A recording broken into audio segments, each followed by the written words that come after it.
வேதாகமத்துல இல்லாத காரியத்துல இன்னைக்கு வைத்திருக்கிறாங்க. வேதாகமத்திலே சொல்லப்படாத ஒரு 9 அடையாளங்களை இன்னைக்கு சபைகளிலே வைத்திருக்கிறார்கள். ஆண்டவராகிய தேவன் ஆவிக்குரிய திருச்சபை, எருசலேமிலே தொடங்கிய ஆவிக்குரிய திருச்சபை, அப்போஸ்தலர்கள் தீர்க்கதரிசிகளை கொண்டதான திருச்சபை, போதக மேய்ப்பர்கள் எல்லாரையும் கொண்ட திருச்சபை, சுவிசேஷர்களை கொண்ட திருச்சபை, கண்காணிப்புகளை கொண்ட திருச்சபை, ஊழியக்காரிகளை கொண்ட திருச்சபை, சகல பரிசுத்தவான்களை கொண்ட திருச்சபை, தேவாவினால் ஊற்றப்பட்ட தேவனுடைய திருச்சபை. அந்த திருச்சபையிலே கர்த்தருடைய வார்த்தை அங்கே போதிக்கப்பட்டு வந்தது. கர்த்தருடைய வார்த்தைகள் அங்கே கவனித்தார்கள். அதன் மூலமாக அவர்களுக்கு பயபக்தி இருந்தது. அந்த இடத்துல தேவனுடைய ஒரு அற்புதங்களும் அடையாளங்களும் தொடர்ந்து திருச்சபைகளிலே நடந்து கொண்டிருந்தது.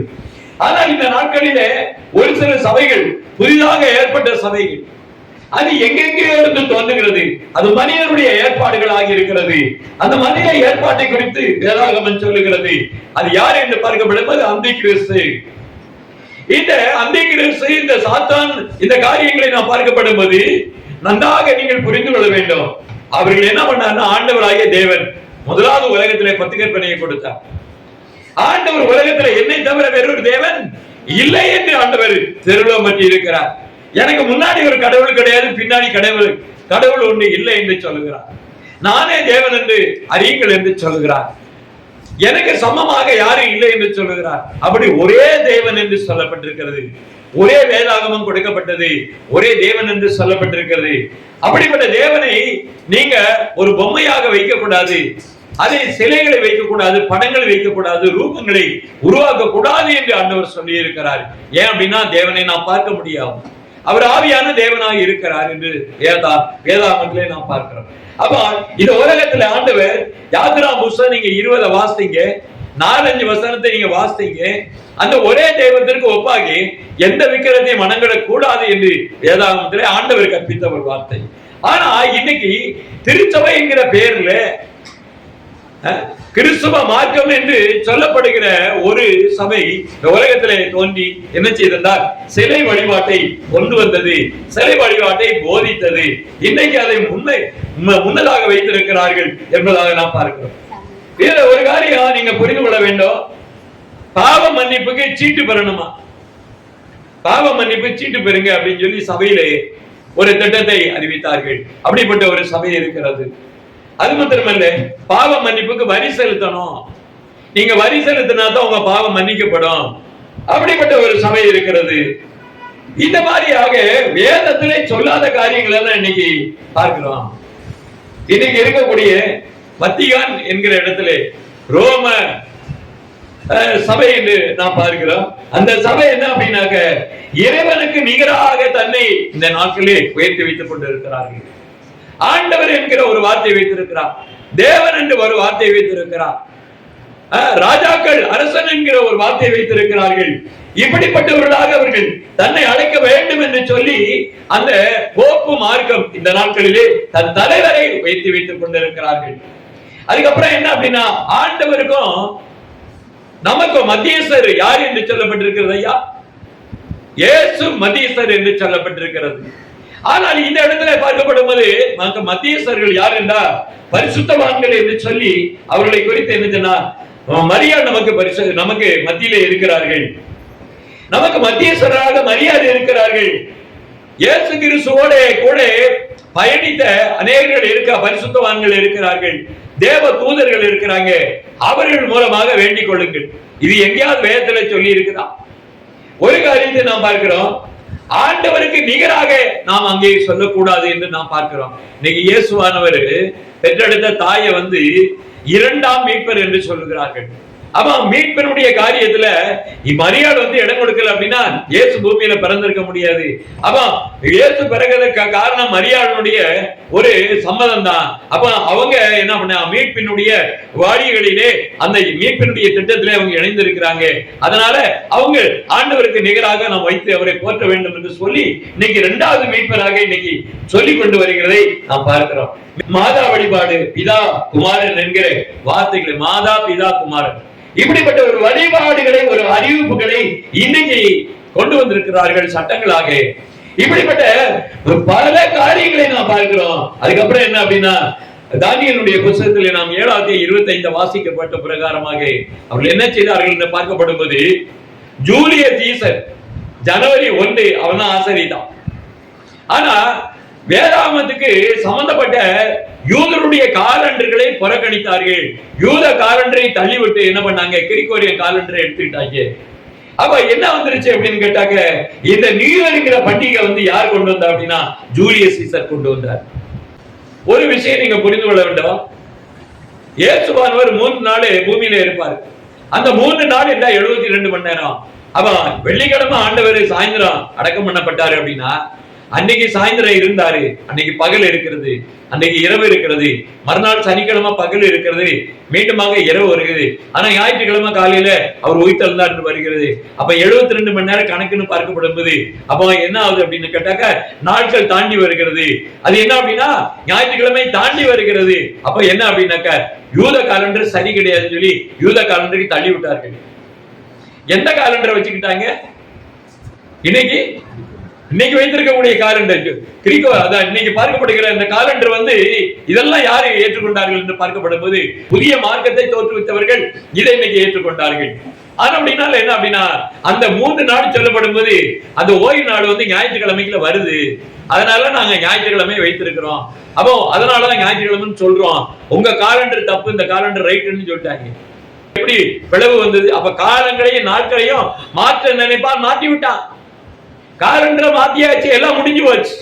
இன்னைக்கு ஜனங்கள் எல்லாம் அதான் பிடிச்சுக்கிட்டு இருக்கிறாங்க.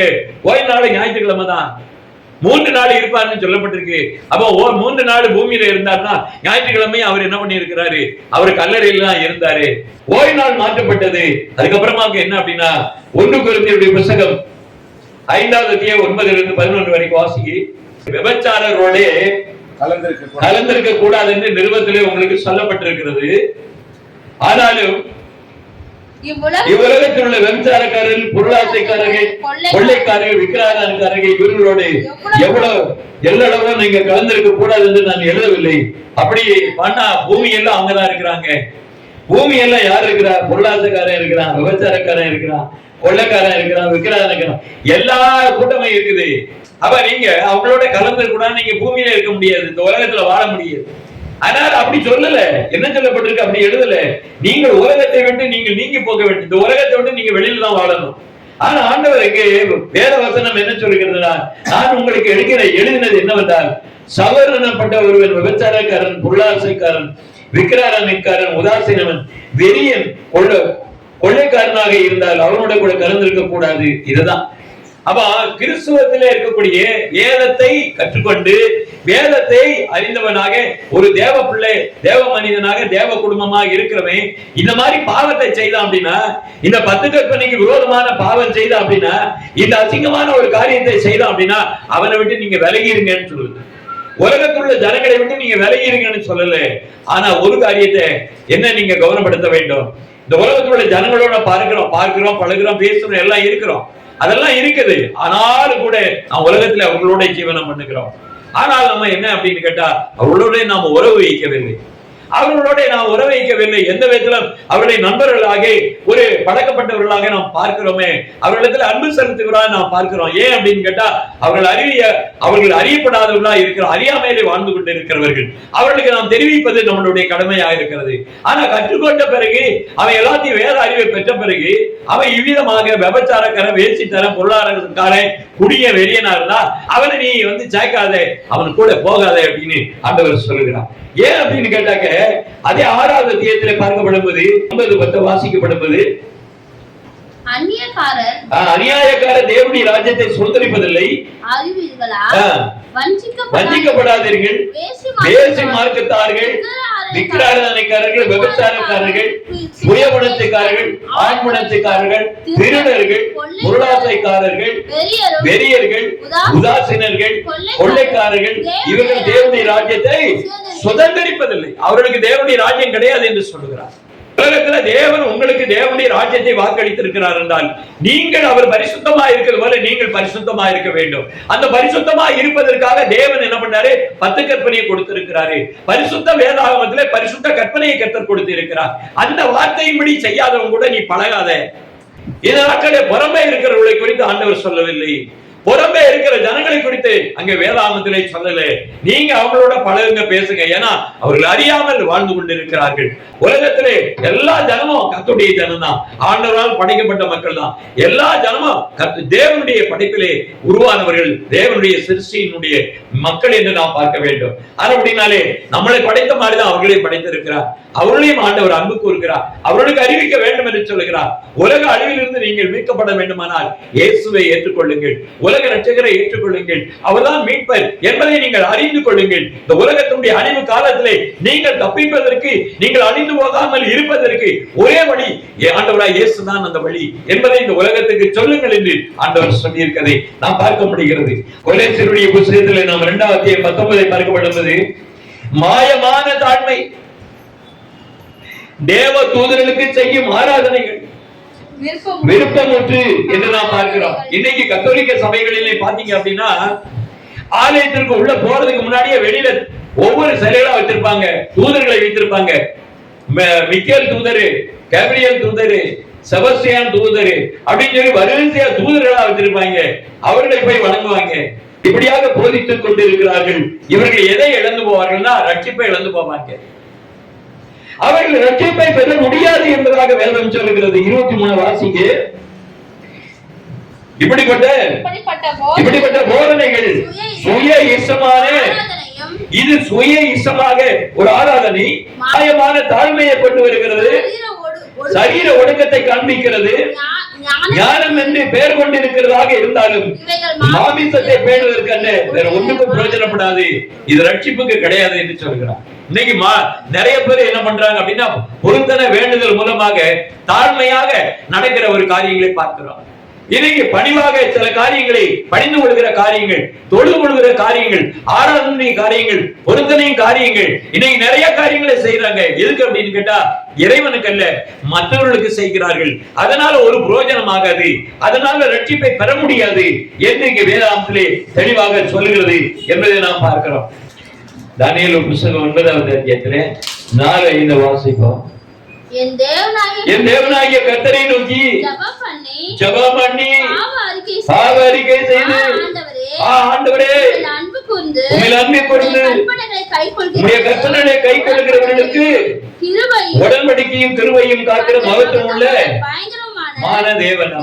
அப்ப இன்னைக்கு இருக்கக்கூடிய இந்த 9 அடையாளங்களை கர்த்தரை விட்டு விலகி இன்னைக்கு இருக்கக்கூடிய தேவனுடைய கட்டளைகளுக்கு என்ன அப்படின்னா மாற்றாக சில வழிகளை, மனித கோட்பாடுகளை, சுய இஷ்டமான ஆராதனைகளை திருச்சபைகளில கொண்டு வந்து தேவனை விட்டு பிரிந்து போகிறார்கள்.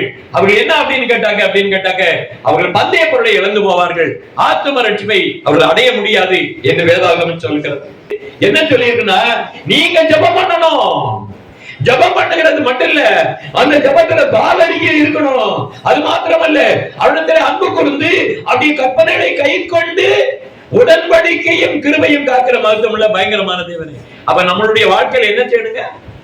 ஜெபம் பண்ணணும், பாவ அறிக்கை செய்யணும், அவருடைய கற்பனைகளை கடைபிடிக்கணும். இதுதான் அங்க சொல்லப்பட்டிருக்கு. அவர்களுக்கு தான் கர்த்தர் உடன்படிக்கை வைத்திருக்கிறார், அவர்களுக்கு தான் ஆத்தும ரட்சிப்பை வைத்திருக்கிறார், அவர்களுக்கு தான் பந்தய பொருளை கர்த்தர் கொடுக்கிறார், அவர்களுக்கு தான் அந்த மீட்பை கொடுக்கிறார். இதை விட்டு இந்த 9 விதமான உலக பிரகாரமா மனிதனுடைய சூழ்ச்சியினாலே கொடுக்கக்கூடிய இந்த அடையாளத்தோட இருக்கக்கூடிய ஆராதனைகளை கர்த்தர் வெறுக்கிறார். பந்தய பொருளை இழக்கிறது மட்டுமல்ல, ரட்சிப்பை இழந்து எங்க போவாங்க அப்படின்னா தூதருக்கு அழிவை கொடுக்கக்கூடிய அக்கினிக்குள்ளே அவர்களை போங்கள் என்று அங்கே சொல்லுகிறதை நாம் பார்க்கிறோம். வேதாகமத்துல எங்க சொல்லப்பட்டிருக்கிறது? மேரிக்கு ஒரு ஆராதனை பண்ணுங்க சொல்லி இருக்குதா? இல்ல ஞாயிற்றுக்கிழமை ஆராதனை பண்ணுங்கன்னு சொல்லி இருக்குதா? இல்ல கிறிஸ்துமஸ் ஆராதனை பண்ணுங்கன்னு சொல்லி இருக்குதா? டிசம்பர் 25 சொல்லி இருக்குதா? எங்க சொல்லி இருக்குது? அப்ப இல்லாத காரியம் தானே போய் கொண்டிருக்கிறது. தேவ தூதர்களுக்கு ஆராதனை பண்ணுகிறது எவ்வளவு பெரிய பாவம். இன்னைக்கு இயேசுவுக்கு நிகராக மனிதனை ஆண்டவர் என்று சொல்லுகிறார்கள். என் தேவனே ஆண்டவரே என்று சொல்லி இன்னைக்கு சபையினுடைய தலைவர்களை போற்றுகிறார்கள். அது மாத்திரம் அல்ல, அங்கே இருக்கக்கூடிய பரிசுத்தவான்கள் என்று சொல்லி இன்னைக்கு என்ன பண்றாங்க அப்படின்னு கேட்டா, நிறைய மரித்து போனவர்களுக்காக என்ன பண்றாங்க, மரித்து போனவர்கள் மூலமாக எங்களுக்கு வேண்டிக் கொள்ளுங்கள். இது எவ்வளவு பெரிய பாவம். நமக்கு ஆண்டவர் மத்தியஸ்தரா இருக்கிற யாரு? இயேசுதான் இருக்கிறார். அவர் தான் அந்த காரியங்களை என்ன பண்ணுகிறாரு, நமக்காக வேண்டிக் கொள்ளுகிற காரியங்களை. நம்ம வேண்டுகிற காரியங்கள் நமக்கு தெரியல, ஆவியானவர், அந்த ஆண்டவர், அவருடைய ஆவி, கிறிஸ்துவின் ஆவி நமக்குள்ள வந்து அந்த வேண்டுதலை கொடுக்கிறது. அந்த வேண்டுதல் மூலமாக, அந்த விண்ணப்பத்தின் மூலமாக நாம் சரியான ஒரு விண்ணப்பத்தை செய்து, பாவ அறிக்கை செய்து, தேவனுடைய ராஜ்யத்தை நாம் பெறும்படியான ஒரு நம்பிக்கையை உறுதி செய்கிறது, ரட்சிப்பை உறுதி செய்கிறது, தேவனுடைய பலத்தை உறுதி செய்கிறது, வாக்குத்தத்தத்தை உறுதி செய்கிறது, ஆசீர்வாதத்தை உறுதி செய்கிறது. நம்மளை எல்லா பலவீனமும் நம்ம பாவ அறிக்கை செய்யும் போது நம்ம பலவீனங்கள் மறை, சாத்தானுடைய எல்லா பில்லி சூன்யம் எல்லாம் உடைந்து போகிறது, கட்டுகள் கடந்து போகிறது. இப்படியாக தேவன் நினைச்சுகிறார், ஆவியானவர் உள்ளே நமக்கு வந்து ஜெபத்தை கர்த்தர் கொடுத்து அந்த ஆசீர்வாதத்தை நன்மை கொடுக்கிறார் என்றால் நாம் பாவ அறிக்கை செய்து தேவ சமூகத்திலே இந்த கற்பனையை கை கொள்ளுகிறேன். அப்படினாலே உடன்படிக்கையை காக்கிற தேவன், நீ இந்த கற்பனையை கொடுத்திரு, நான் கடைபிடிச்சனா நீ வாக்குத்தத்தத்தை வைத்திருக்கிறீர், இதை செய்தா இதை தருவேன் அப்படின்னு சொல்லி இருக்கிறீங்க. அப்படினாலே என்று சொல்லி உபாகமம் 28 பாத்தீங்க அப்படின்னு கேட்டீங்கன்னா, நீங்க கற்பனையை கை கொண்டா இந்த ஆசீர்வாதம் என்று வேதத்திலே சொல்லி இருக்குது. ஆசீர்வாதமும் உடன்படிக்கையும் எங்க இருக்கிறது? வேதாகமத்தில பழைய நியமங்கள, பழைய புத்தகங்களிலே மோசேக்கு கொடுத்த நியமங்களிலே இருக்கிறது. அதை பார்க்கப்படுவது எடுத்து வாசியுங்கள். இன்று நான் உனக்கு விதிக்கிற உன் தேவனாகிய கர்த்தருடைய கட்டளைகளின்படி எல்லாம் செய்ய நீ கவனமாய் இருக்கும்படிக்கு அவர் சத்தத்துக்கு உண்மையாய் செவி கொடுப்பாயானால் உன் தேவனாகிய கர்த்தர் பூமியில் உள்ள சகல ஜாதிகளும் உன்னை மேன்மையாக வைப்பார். மேன்மையா வைக்கிறாருன்னா என்ன அப்படின்னா, இங்க கொடுக்கப்பட்டுள்ள தேவனுடைய பரிசுத்த கற்பனை ஓரேப் என்கிற இடத்துல ஆண்டவரோட பேசினவர் மோசே, ஓரேப்பில் ஆண்டவரோட பேசினவர் எலியா. இந்த ரெண்டு பேரும் தான் பேசினாங்க. ரெண்டு பேரும் தான் ஆண்டவர் எங்க கூப்பிட்டாரு அப்படின்னா ஓரேப்புக்கு வர வைத்தாரு. அந்த உயரமான இடத்துல 7000 அடி உயரம் அந்த மலையில அங்க வந்து நின்னுப்பா, நான் பேசுறேன் அப்படின்னாரு. அந்த சப்தத்தை பார்த்தாங்க, கேட்டாங்க. மோசே கேட்டாரு, எலியா கேட்டாரு. அந்த உடன்படிக்கையின் வார்த்தையை சொன்ன இடமா அதுதான். தேவன் இந்த உலகத்திற்கு மிகப்பெரிய அடையாளத்தை உலகத்துக்கு சாட்சியாக வைத்திருக்குது தேவனுடைய கற்பனை என்பதாக நாம் பார்க்கிறோம். இன்னைக்கு நீ இதுக்கு செவி கொடுப்பாயானால் கர்த்தர் பூமியுடைய சகல ஜாதிகளிலும் உன்னை மேன்மையாக வைப்பார். எந்த இடத்துல போனாலும் சரி தேவனுடைய பிள்ளைகள் ஆசீர்வாதமாக இருப்பார்கள். எதை கொண்டு ஆசீர்வாதம் இருக்காங்க? வெளிநாட்டு பணம் வரல, வெளிநாட்டு டாலர் வரல, எங்காவது பூமியில போய் என்ன அப்படின்னு கேட்டாக்க புதையல் எடுக்கல, கொள்ளி அடிக்கல, ஏமாத்தல. ஆனா ஆண்டவர் சொல்ல, அவருடைய வார்த்தையை கை கொள்ளும் போது ஆண்டவர் என்ன செய்யணும், உன்னை நான் பூமியில நான் உயர்த்துவேன், நீ என்னுடைய வார்த்தையை கேட்ட அதன்படி செய்கிற. அப்படின்னாலே நான் உடன்படிக்கையை நான் பார்க்கிறேன், என் உடன்படிக்கையில நீ இருக்கிறா என்று சொல்லி அப்படிப்பட்ட வார்த்தையை சுதந்திரிக்காம பரலோகத்துக்கு போகவே முடியாது. இந்த வார்த்தையை சுதந்திரிக்காம பரலோகத்துல இடம் இல்லை. உபாகம புத்தகம் 33:3 வாசிங்க. மெய்யாகவே அவர் ஜனங்களை சிநேகிக்கிறார், அவர் பரிசுத்தவான்கள் எல்லோரும் ஆண்டவர் நேசிக்கிறார், உங்களை நேசிக்கிறாரு. அப்படின்னாலே பரிசுத்தவானுடைய குடும்பத்தெல்லாம் அவர் கையில வச்சுக்கிட்டு இருக்கிறாரு, அவர் பாதுகாவல வச்சிட்டு இருக்கிறாரு. அவர் ஒருத்தனை நெருங்க முடியாது, அவருக்கு எவனும் தொல்லை பண்ண முடியாது, அவருக்கு எவனும் இடுமை பண்ண முடியாது, அவருக்கு விரோதமாக எவனும் எழுத முடியாது. ஏன் அப்படின்னு கேட்டா அவருடைய கையில இருக்கிறாங்க, அந்த ஜனங்கள் இருக்கிறாங்க, அவருடைய கையில இருக்கிறாங்க. அப்படின்னாலே அவர் கையில இருக்கிற அந்த ஜனம் என்ன அப்படின்னு கேட்டா அவருடைய வார்த்தையை கேட்டு போதனை அடைந்து புத்தி அடைந்து அந்த ஆசீர்வாதத்தை சுதந்திரிக்கிறாங்க. அவரு கையில நம்ம இருக்கிறோம். அப்படினால அவர் கையில இருக்கிறவங்க ஆண்டவருடைய போதனை கிடைக்கிறது. இந்த உலகத்திலே என் கையில இருக்கிற என் பிள்ளைய நான் உயர்த்துவேன். சின்ன குழந்தைய எந்த குழந்தையும் பார்த்தாலும் பெரியவங்க ஓடி போய் தூக்குறத தான் பாக்குறோம். யாராவது ஒரு கையில குழந்தை இருக்குன்னா ஓடி போய் வாங்குறத பாக்குறோம். அந்த எண்ணம் மனுஷனுக்கு இருக்குது. அதே மாதிரி ஆண்டவர் சொல்லுகிறாரு, எந்த குழந்தை என்னுடைய குழந்தையோ தன்னுடைய குழந்தைய அவர் தரையில விடல, அவர் என்ன பண்ணாரு, கையில தூக்குறாரு. அல்லேலூயா. தேவன் தன் கைகளில் எடுக்கிற பிள்ளைகளாக நீங்க மாறணும். உபாகம புத்தகத்திலே 32:11 வாசிங்கள். கழுகு தன் கூட்டை கலைத்து தன் குஞ்சுகளின் மேல் அசைவாடி தன் சட்டைகளை விரித்து அவைகளை எடுத்து அவைகளை தன் சட்டைகளின் மேல் சுமந்து கொண்டு போகிறது போல கர்த்தர் ஒருவரே அவரை வழிநடத்தினார், அந்நிய தேவன் அவர்களோட இருந்ததில்லை. பாத்தீங்களா? கழுகில் சட்டை விரித்து கூட்டெல்லாம் கலைச்ச உடனே குஞ்சுகள் அப்படியே சுமந்து பறந்து போகிற மாதிரி நான் என் ஜனத்தனை அப்படியே காப்பாற்றி கொண்டு வந்தேன்ற. அப்ப எவ்வளவு பெரிய சிநேகத்தை வைத்திருக்கிறார், எவ்வளவு பெரிய அன்பை வைத்திருக்கிறார். எதுல வச்சிருக்கிறார் அப்படின்னா, நீங்க அவருடைய உடன்படிக்கையை கேட்டபடினாலே, அவருடைய போதனையை கேட்டபடினாலே, அவருடைய கற்பனையை நீங்கள் கேட்டு அறிந்தபடினாலே, அதன்படி செய்கிறபடினா உங்களை நேசிக்கிறாரு. அதனாலதான் உங்களை பாதுகாக்கிறாரு. உங்களை கழுகில் குஞ்சுகளை சுமக்கிறது போல அவர் சுமந்து பறந்து செல்கிறதை நான் பார்க்கிறோம்.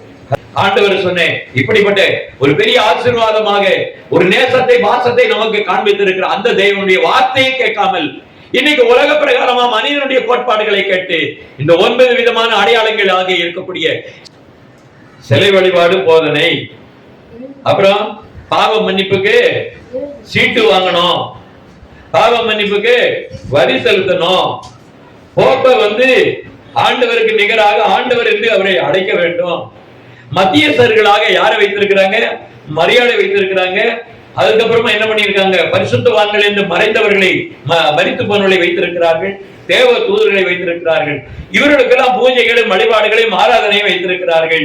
இப்படிப்பட்ட ஒரு காரியம் என்ன. அதுக்கப்புறம் என்ன, மாதா பிதா குமாரன் என்கிற அறிவிப்பை திருச்சபையில வைத்திருக்கிறார்கள். ஓய்வு நாளை மாற்றி வைத்திருக்கிறார்கள். விக்கிர ஆராதனையை தோற்றுவித்திருக்கிறார்கள். இன்னைக்கு தூதர்களை என்ன பண்றாங்க, அவங்களுக்கு சப்பரம் எடுக்கிறாங்க.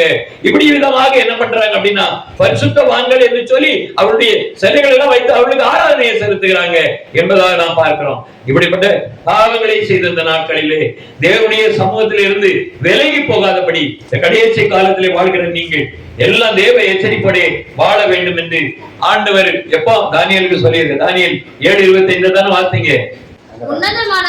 உன்னதமானவருக்கு விரோதமாக வார்த்தைகளை பேசி பரிசுத்தவான்களை ஒடுக்கி. இப்ப என்ன நடக்கிறது, அப்ப கட்டாயப்படுத்துகிறாங்க. எதுல கட்டாயப்படுத்துறாங்க, அப்ப அவங்களுடைய கர்த்தர் ஆண்டவருக்கு விரோதமான வார்த்தைகள் என்ன, தேவனுடைய நியமனங்களையும் வார்த்தைகளையும் தள்ளிவிட்டு அதற்கு ஆப்போசிட்டா பேசி அதை நீங்க என்ன செய்யணும், கடைபிடிக்கணும் என்று பரிசுத்தவான்களை என்ன பண்றாங்க, நிர்பந்தப்படுத்துகிறார்கள் என்பதை நாம் பார்க்கிறோம்.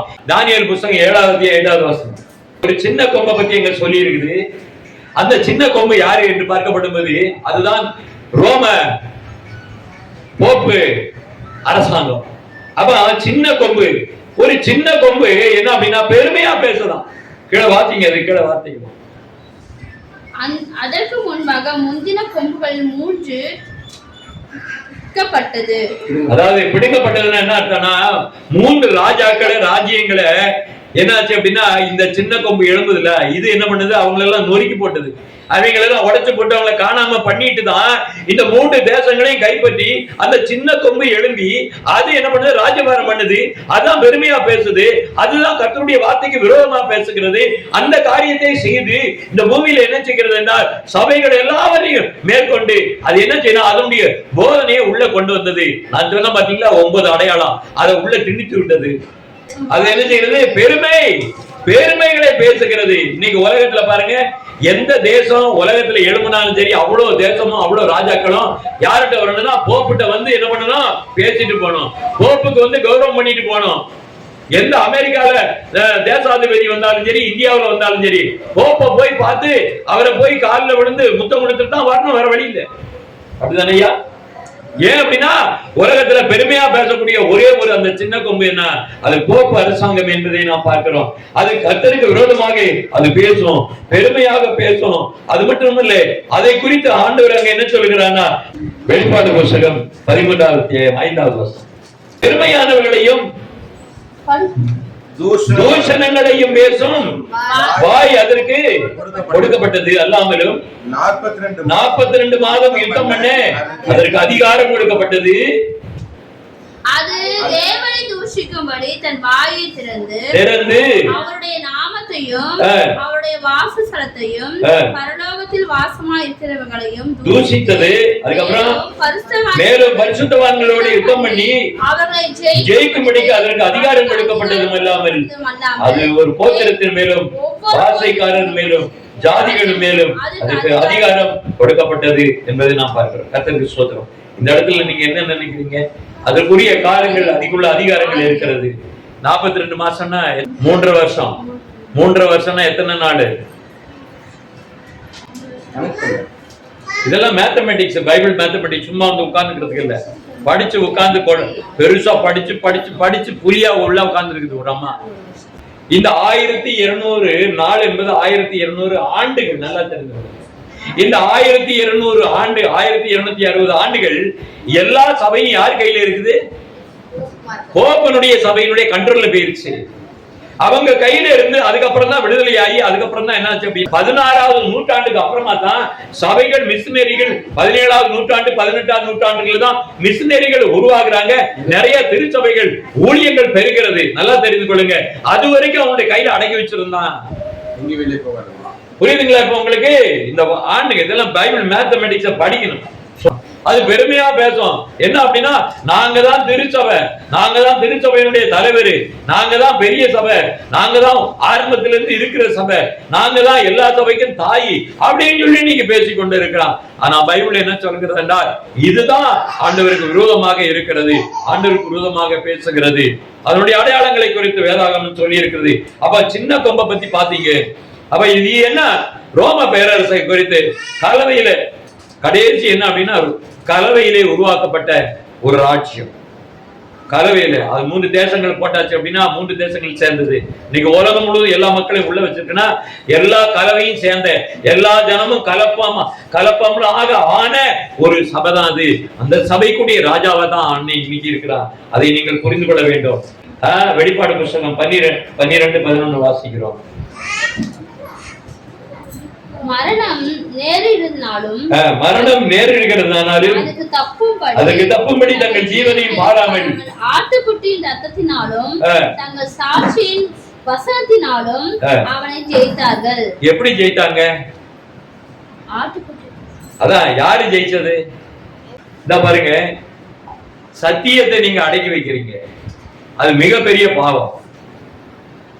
பரலோகம் போக முடியாது. கேட்டுட்டு போறீங்க, எங்களுக்கு சத்தியம் தெரியும் அப்படின்னு சொல்லி. எங்கள்ட்ட சத்தியம் இருக்கு அப்படின்னு. எதுக்கு? உங்களுக்கு கொடுக்கப்பட்டது உங்களுக்கு எல்லாம் சரிதான், உங்கள்ட்ட இருக்கு சரிதான், ஆனா நீங்க ரட்சிக்கப்பட்டீங்களா அப்படின்னா கேள்விக்குறி கிடையாது. அதைத்தான் நீங்க சொல்லப்பட்டிருக்கு. என்ன அப்படின்னு கேட்டா, உலகத்துல முதல்ல 1740வது ஆண்டு மத குருமார்கள் எல்லாரையும் முதல்ல யார் எதிர்த்தா அப்படின்னு கேட்டாக்க, இத்தனை நாளை உலகத்துல இருக்கிற எல்லா கிறிஸ்தவ மக்களையும் கத்தோலிக்க சபை கைப்பற்றி கையில வச்சுக்கிட்டு இருந்தது. அதை குறித்து பேசின ஒரே ஒரு ஆளு யார் அப்படின்னா ஜான் வெஸ்லி. ஜான் வெஸ்லி தான் பேசின ஒரு வார்த்தை அமெரிக்கா லண்டன் பத்திரிகையில வந்தது. என்ன பண்ண அப்படின்னு கேட்டா, இந்த மத குருமார்கள், இந்த ரோம திருச்சபையில் உள்ள மத குருமார்கள் எல்லாம் சாத்தானுடைய வேலைக்காரர்கள் சொன்ன ஒரே ஆள் அவர் தான், ஜான் வெஸ்லி. வேற எவனும் பேசல. அப்போ இதுல சாட்சியினுடைய வசனத்தினால ஜெயித்தார்கள் அப்படின்னு நீங்க சொல்றீங்க. எங்க திருச்சபை தான் ஜெயிச்சதுன்னா கிடையாது. இந்த மாதிரி போராடணும், இந்த மாதிரி சொல்லணும். அப்படி சொல்லுகிறவர்கள் தான் அவருங்க.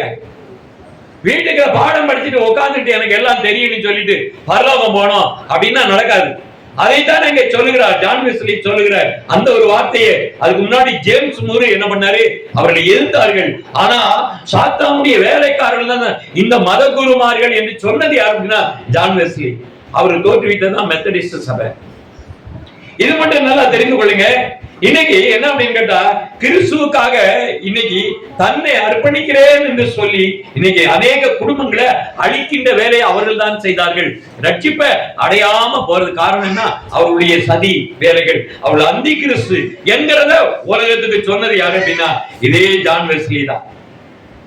அது மாத்திரமல்ல பிரியமானவர்களே, 1790 என்ன அப்படின்னா இவர் பேசின பேச்ச கேட்ட உடனே, பத்திரிகையில பார்த்த உடனே இங்கிலாந்திலும் அமெரிக்காவிலும் மிகப்பெரிய புரட்சி ஏற்பட்டு அநேக அமைப்புகள் சூசைடை அறிவிப்பதற்காக seminaries organisation of missions society அப்படின்னு சொல்லி நிறைய பேர் ஊழியத்துக்கு எழும்பி உலகம் முழுவதும் நாம போறோம் அப்படின்னு சொல்லி வீடு காடு எல்லாத்தையும் வித்துட்டு, குதிரையெல்லாம் வித்துட்டு, கழுதையெல்லாம் வித்துட்டு, பங்களாலாம் வித்துட்டு, மலையெல்லாம் எஸ்டேட் எல்லாம் வித்துட்டு, கப்பல் எல்லாம் வித்துட்டு ஊழியத்துக்காக நம்ம தேசத்துக்கும் உலகத்துல எல்லா தேசத்துக்கும் போனாங்க.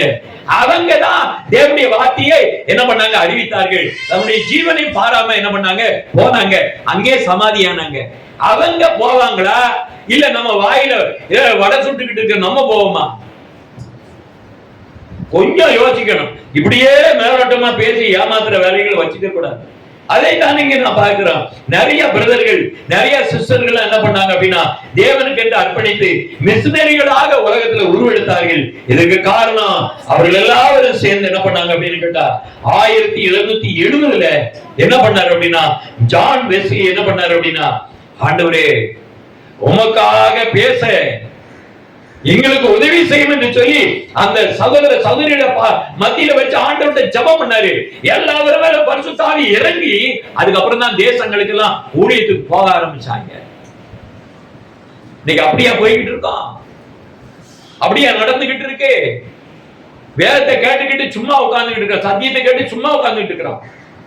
1732 18 வயசுல கால்வின் என்கிறவர் என்ன பண்ணாரு அப்படின்னா, அவர் வாலிப பையன், அவருக்குள்ள என்ன அப்படின்னா தேவ ஆவியான உள்ள இறங்கினோன்னு, நான் கிறிஸ்துவுக்குள்ள பரிபூரணமாக இருக்க வேண்டும், கிறிஸ்துவினுடைய பிள்ளையாக இருக்கணும், கிறிஸ்துவனுடைய ஊழியத்தை செய்யணும், நான் அவர் எனக்குள்ள இருக்கணும் அப்படின்னு சொல்லிட்டு கிறிஸ்துவனுடைய பரிபூரணமாக நான் மாற வேண்டும் என்று சொல்லி ஆண்டவர்கிட்ட அழுது ஜெபம் பண்ணி நான் ஊழியத்துக்கு பொண்ணு 18 வயசுல கப்பல்ல ஏறினார். அந்த கப்பல்ல ஏறின உடனே ஆயிரக்கணக்கில் இருக்கிறாங்க. அந்த ஆயிரக்கணக்கான பேருக்காக கப்பல்ல போகும்போது அந்த ஆயிரக்கணக்கான பேருக்காக முழங்கால் போட்டு அவர் உட்கார்ந்து அடித்தளத்துல ஜெபம் பண்றாரு. ஆண்டவரே இந்த கப்பல் உள்ளவங்க எல்லாம் ரட்சிக்கப்படணும் அப்படின்னு சொல்லிட்டு எல்லாரும் மேல தண்ணி அடிச்சுக்கிட்டு கூத்து அடிச்சுக்கிட்டு டான்ஸ் ஆடிக்கிட்டு நல்லா கலந்து பேசி சிரிச்சுக்கிட்டு ஒன்னொன்னு கிண்டல் அடிச்சுக்கிட்டு ஜாலியா இருந்தாங்க கப்பல் பிரயாணத்துல. ஆனா இவர் முழங்கால் போட்டு ஜெபம் பண்ணாரு. பெரிய புயல் வந்தது, காற்று அடிச்சது, சுனாமி மாதிரி இருந்தது, கப்பல் அப்படி இப்படி அடிச்சது. இன்னைக்கு எல்லாம் மொத்தம் குளோஸ் அப்படின்னு சொல்லி கத்துறாங்க. அப்ப அவர் எழுந்து சொல்கிறார், மனம் திரும்புங்கள், இயேசுவை நேசியுங்கள், நீங்க ஆண்டவரிடத்துல மனம் திரும்பினா ரட்சிக்கப்படுவீங்க. இதுதான் வார்த்தை, உங்களுக்காக இப்ப நான் அறிவிக்கிறேன் அப்படின்னு உடனே இயேசுவை ஏற்றுக்கொள்ளுங்கள் அப்படின்னு சொன்ன உடனே நாங்க இயேசுவை ஏற்றுக்கொள்ளுங்க எல்லாரும் கையை தூக்குனாங்க. தூக்குன உடனே என்னாச்சு அப்படின்னா, ஆண்டவரே இந்த கடல் அலையை அமர்த்தும் அப்படின்னா கடல் அலை அப்படியே படுத்துருச்சு. அப்படியே ஒரு சத்தம் இல்ல. எல்லாம் கரையில இறங்கும் போது கப்பல் உள்ள ஆயிரக்கணக்கான பேர் ஞானஸ்தானம் கொடுத்தவர் யாருன்னா கால்வின். அவன் ரட்சிக்கப்படுவான், அவன் மீட்பனுடைய திட்டத்தை சொல்ல முடியும், வேற யாரும் சொல்ல முடியும். இன்னைக்கு கால்வின் எழுதின புஸ்தகம் தான் எல்லா பைபிள் காலேஜ்லயும் புஸ்தகமா வச்சிருக்கிறாங்க. நல்லா தெரிந்து கொள்ளுங்க. கால்வின் புஸ்தகம் இல்லைன்னாக்க ஒரு பைபிள் காலேஜ்லயும் ஒரு புஸ்தகம் கிடையாது, தெரிந்து கொள்ளுங்க. அப்படினாலே பிரியமானவர்களே, இப்படிப்பட்ட ஒரு காரியத்தை செய்ய வேண்டும் என்பதாக வேதாகமம் சொல்லுகிறது. நீங்க எல்லாரும் எப்படி இருக்குன்னா, ஒரு ரெவரண்ட் ஜார்ஜ் ஒயிட்ஃபீல்ட் சொல்லி ஆங்கிலிக்கன் சர்ச்சுடைய ஒரு தலைவர் என்ன சொல்கிறார்னா, நான் வேதாகமத்தை எல்லாம் படிச்சேன், எல்லாத்தையும் பார்த்துட்டேன், ஆனா ஜீவ பலியாக நீங்க முன்னெடுத்து ஆண்டுடைய திருவசனத்தை போதிக்கிறவர்களாக பிரசங்களாக கடந்து போங்க. அதுதான் நான் வேதத்துல படிச்ச உண்மை. ஜீவ பலியா ஒப்பு கொடுத்து போங்க, அதுதான் வேதத்துல நான் படிச்ச உண்மை. தேவ மனிதனா இருக்கணும், இல்லைன்னா தேவ குழந்தைகளா மாறணும். இதுதான் நான் வேதத்தால படிச்சேன் அப்படின்னு சொல்லிட்டு அவரு சொல்லிட்டு போனாரு. அப்படின்னாலே பிரியமானவர்களே, ஞான உபதேசம் எந்த சபையிலும் கிடையாது. 10 கற்பனையை தள்ளி விட்டாங்கன்னா ஆண்டவர் சொல்றாரு, நீங்கள் என்னை தள்ளி விட்டீர்கள் சொன்னாரு. அப்ப என்ன அப்படின்னா, என்னுடைய உபதேசத்தை தள்ளி விட்டீர்கள் என்று கர்த்தர் சொல்றாரு. அப்படின்னாலே இன்னைக்கு உலகத்துல ஆண்டுடைய திருவார்த்தை, திருச்சபை கொடுக்கப்பட்டுள்ள திருவார்த்தை, உடன்படிக்கை மாத்த தேவனுடைய 10 கற்பனை, அதை தள்ளிட்டாக்க பரலோகமே இல்லை. அதைத்தான் நாங்க சொல்றோம். அவர் உன்னை தள்ளல, என்ன தள்ளிட்டாங்கப்பா அப்படின்னு. ஒரு உலகத்தில் உள்ள மனிதனுடைய கோட்பாடுகளை உபதேசங்களை வைத்துக் கொண்டு ஜனங்கள் எல்லா திருச்சபையும் இன்னைக்கு நடந்து கொண்டு, இதெல்லாம் எப்படின்னாக்க மேன்மேடு, மனிதர்களுடைய உருவாக்கத்தினுடைய சபைகள் தான் எல்லா சபையும். இதுல எல்லாம் என்ன இருக்கும் அப்படின்னு கேட்டா, ஆவியானவர் அங்க இருக்க மாட்டாரு, அந்தி கிறிஸ்து தான், ஆவிதான் அங்க இருக்கு. எங்க ஆவியானவர் இருப்பார் அப்படின்னா, தேவனுடைய வார்த்தை எங்க இருக்கிறதோ அங்க ஆவியானவர் இருப்பார். ஆவியானவர் இருக்கிறார்னா அந்த அடையாளத்தை உறுதிப்படுத்தணும், அந்த ரட்சிப்பை உறுதிப்படுத்தணும். ஆவியானவர் இல்லாம சபைகள் எங்கள்கிட்ட ஆவியானவர் இருக்கிறாரு நடிக்கிற வேலையை விட்டுறணும். ஆண்டவரை இரவும் பகலும் போற்றணும். உங்களுக்குள்ள இருக்கிறார் அப்படின்னா இந்த தெருவழியை போயிட்டு அந்த தெருவழியை வந்து இந்த ஊரெல்லாம் அப்படியே ஒரு ரவுண்ட் அடிச்சுட்டு வந்து இந்த ஊர் ஆண்டவருக்கு சொந்தமாகுது அப்படின்னு சொல்லி நீங்க ஜெபம் பண்ணீங்கன்னா இந்த ஒரு மாசத்துல இந்த ஏரியா முழுக்க ஆண்டவருடைய திருச்சபைகள் வந்து தேவனுடைய பிள்ளைகள் என்கிற அடையாளத்தை நீங்க உறுதிப்படுத்தணும். தேவனுடைய பிள்ளைகள் என்கிற சாட்சி வேணுங்க. அந்த சாட்சி இன்னைக்கு இருக்கிறதா? இரவும் பகலும் ஜெபிக்கணும், துதிக்கணும், அதுக்கு நேரத்தை ஒதுக்கணும். மத்தியான நேரத்துல ஜெபிக்கிறதுக்கு நேரத்தை ஒதுக்கணும். அவங்கதான் தேவ பிள்ளை. ஜெபத்துக்கே நேரத்தை கொடுக்கலன்னா தேவ பிள்ளையே கிடையாது. ஆண்டவர் அவங்கள்ட்ட சேர மாட்டாரு. ஆவியானவர் அவங்க விட்டு விலகிடுவார். சபைகளை கீழ்படியலன்னா பரிசுத்த ஆவியானவர் அவர்களை விட்டு வெளியில போயிடுவாரு. அவர்களை விட்டு என்ன பண்ணுவாரு? பிரிச்சு போட்டு போயிடுவாரு. அந்த சபைகள் பிரிஞ்சு பிரிஞ்சு பிரிஞ்சு சபைகளாக மாறும். அது பிரிவினைக்குரிய சபைகளா மாறும். ஆண்டவருடைய சபை பிரிவினைக்கு இடம் கொடுக்காது. பரிசுத்தவான்களுடைய சபைகளிலே, தேவனுடைய வார்த்தை இருக்கிற சபைகளிலே கர்த்தர் இருக்கிறார். கர்த்தருடைய ஐக்கியம் அங்கே இருக்கிறது.